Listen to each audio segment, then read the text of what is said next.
இதயம் wishes you a very happy new year.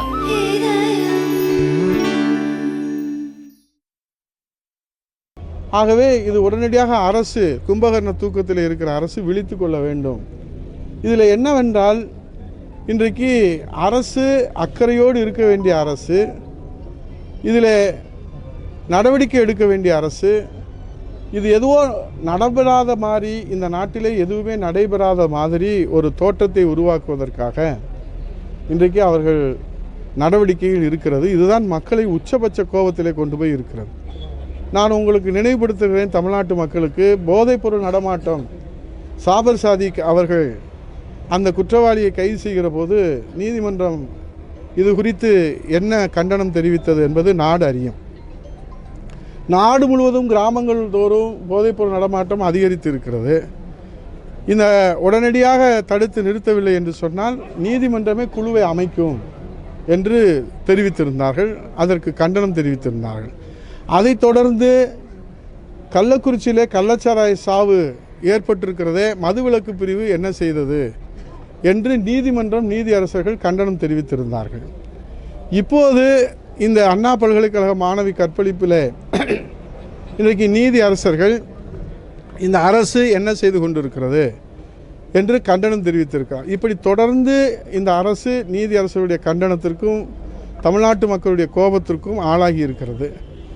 இது தொடர்ந்து நடைபெறக்கூடாது என்கிற பொது நலத்தோடு இந்த அராஜக நடவடிக்கைகள், அவல நடவடிக்கைகள் இரும்பு கரம் கொண்டு உடனடியாக போர்க்கால அடிப்படையிலே தடுத்து நிறுத்த வேண்டும் என்ற பொது நலத்தோடு தான் பொதுச் செயலாளர் புரட்சி தமிழர் வருங்கால முதலமைச்சர் அவர்கள் ஆணையிட்டு எங்களுடைய வழக்கறிஞர் பிரிவை சேர்ந்திருக்கிற துரைப்பாண்டியன் அவர்களும் தமிழ்ச்செல்வன் மாவட்ட கழக துணைச் செயலாளர்களும் அனுமதி கேட்டார்கள்.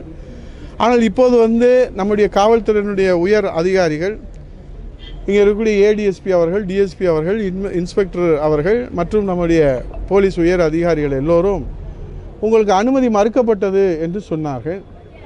அப்படியானால் எங்களை வீட்டுக்கு செல்வதற்கு அனுமதிக்கிறீர்களா என்று கேட்கிற போது, இல்லை உங்களை அனுமதிக்க முடியாது, உங்களை கைது செய்திருக்கிறோம் என்று சொல்கிறார்கள். எதற்கு ரீசன் சொல்லுங்கள்.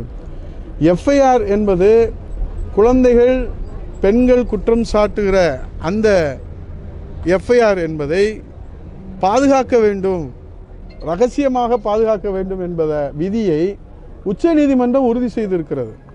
அதை வெளியிட்டிருக்கிறார்கள். அதை நீதியரசர்கள் கேள்வி கேட்கிற போது அரசு தரப்பில் என்ன சொல்கிறார்கள், இது டெக்னிக்கல் எரர், தகவல் தொழில்நுட்பத்தினுடைய தவறு என்று சொல்கிறார். அப்படியானால் நீதியரசர்கள் திரும்பவும் கேள்வி கேட்கிறார்கள், அப்படியானால் 5 பேர்கள் அதை டவுன்லோட் செய்திருக்கிறார்களே, இதனாலே அந்த குழந்தையினுடைய எதிர்காலம் கேள்விக்குறியாயிருக்கிறதே, அந்த குழந்தையுடைய பாதுகாப்பு கேள்விக்குறியாயிருக்கிறது. அது மட்டுமல்ல, இனி எப்படி தமிழ்நாட்டிலே இது போன்ற நிலை வருகிற போது துணிந்து புகார் கொடுப்பதற்கு முன் வருவார்கள். ஆகவே காவல் நிலையத்தில் பாதிக்கப்பட்டவர்கள் புகார் தருவதே அரிதிலும் அரிதாக இருக்கிறது. அப்படி புகார் கொடுத்தால் இப்படி வெளியிட்டு இதை அச்சுறுத்த வகையில் இருக்கிறதை நீதிமன்றம் கடுமையாக கண்டிக்கிறது. ஆகவே இப்போ நடைபெறுவது அரசா, இது காட்டு தர்பார் அரசாக இருக்கிறது.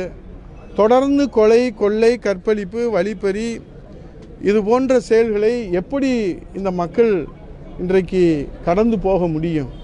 ஆகவே இதற்கு ஒரு நிரந்தர தீர்வு காண வேண்டும், இதற்கு முடிவு கட்ட வேண்டும் என்கிற அடிப்படையில் தான் இன்றைக்கு தமிழகம் முழுவதும் புரட்சி தமிழர் ஐயா எடப்பாடியார் அவர்கள் பெண்களுக்கு பாதுகாப்பு வேண்டும் என்கிற அடிப்படையில், இது ஒரு சம்பவம் அல்ல, இது தொடர்ந்து நடைபெற்று கொண்டே இருக்கிறது. எங்களால் பட்டியலிட்டு சொல்ல முடியும். புதுக்கோட்டையில் நடைபெற்ற சம்பவம், மனநலம் பாதிக்கப்பட்ட குழந்தையை கூட கற்பழிக்கிற ஒரு கொடூரமான மிருக அரக்க குணத்தோடு இன்றைக்கு இருப்பதை இந்த அரசு தண்டிக்கவே இல்லை, அதை கண்டிக்கவும் இல்லை.